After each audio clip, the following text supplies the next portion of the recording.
So it's January. It's the month you think about improving your business, and this is the month you set the tone for the rest of the year.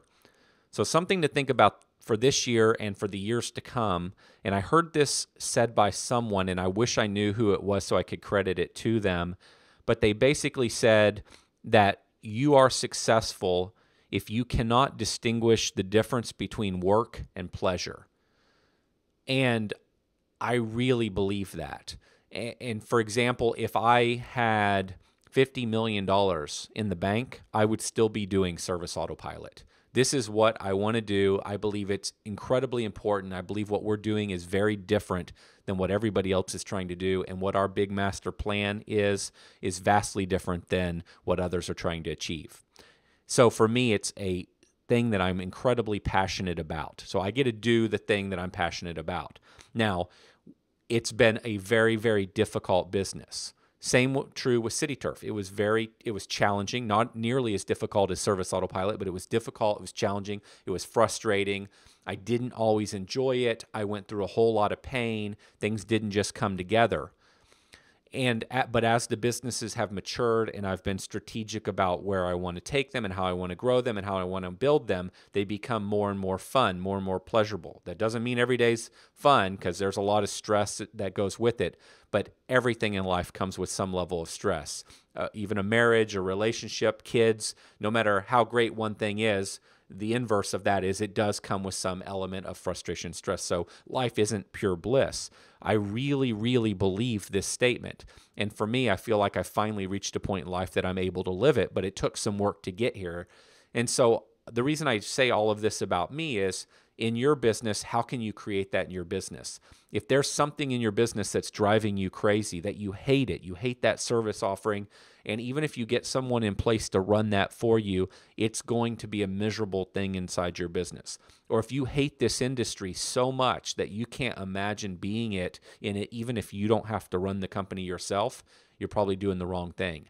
If you are selling inside your business and you hate selling, but you love managing and creating processes, and you're not going to do the work to get yourself out of selling, to hire somebody to replace you, then you might as well do something else. Because if that's what you're going to do for the next 10 years, it's going to be nothing but misery, and you'll never achieve a business that is as pleasurable to work on and run as it is to do other fun hobbies in your life. One thing that I hear all the time is a lot of guys want to sell their company. I'm just going to build my company $1 million or $2 million. I'm going to dump this.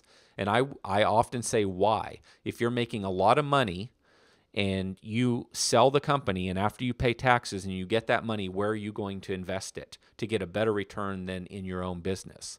So the point there is, I generally believe in service businesses it's better to build them right, have somebody else run them for you. It takes a long time to get there.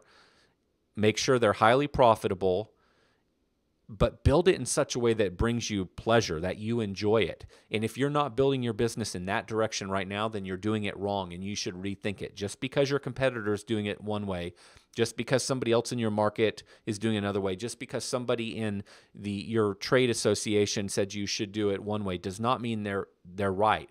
Your business is built to serve you and to generate profit. And so I recommend strongly, and I remind myself of this frequently, build it the way you want it to be. Just because somebody else has an expectation of you or because somebody else says it should be done one way does not mean that's right.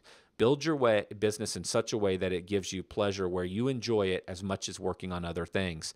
And be careful, though, not to either move away from the business or start a different business just because you're going through some pain, having to learn some lessons such as how to sell, how to market, how to manage, because that comes with every business. You have to get past those hurdles no matter what you do. So you don't want to run away from whatever you're doing now to go start something else, because you'll have all the exact same problems all over again. You just got to get through those and push to the other side.